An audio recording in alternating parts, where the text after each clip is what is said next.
Bieži cilvēki sūdzās par to, ka viņiem ir sāpes sprandā, ja, ka ir tā kā sāvilts, ka viss ir grūti pagrozīt galvu. Šeit mums ir augšējais trapeces muskuls, un tas ir saistīts ar nierēm, nieru meridiānu.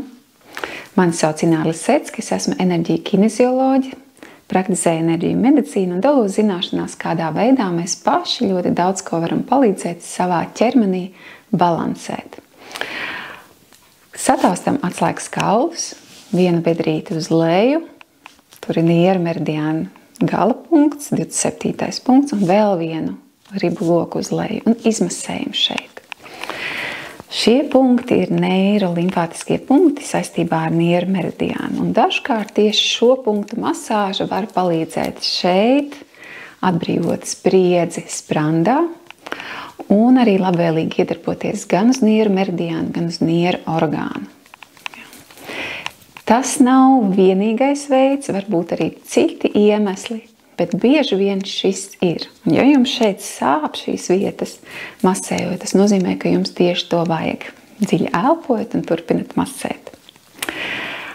Šis ir tikai maziņš ieskats tajā, kādas ir metodas, lai mēs varētu sev palīdzēt, bet vairāk iespējams apgūt 15 nodarbību ciklā par meridiāniem. Meridiāni mūsu dzīvības upes.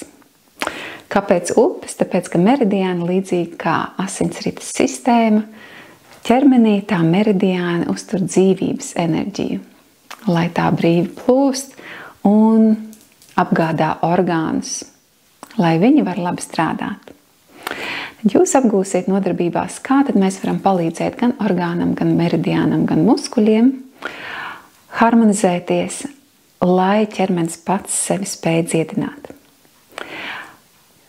Pie šī video ir saite uz to, kur jūs varat apstīties, kas tad ir šajās nodarbībās, kad viņas notiek, kādi materiāli paliks jūsu rīcībā, visu, ko jūs varēsiet iegūt, apgūt, ja pieteiksieties šīm nodarbībām. Un es priecāšos, ja jūs to darīsiet. Jo tas ir ļoti, ļoti noderīga, vērtīga informācija. Zināšanas. Nodarbības ir ļoti, ļoti praktiskas. Mēs ļoti daudz darīsim paši un arī pavingrosim, jo ķermenim ir jākustās, lai enerģija var plūst. Paldies! Uz tikšanos!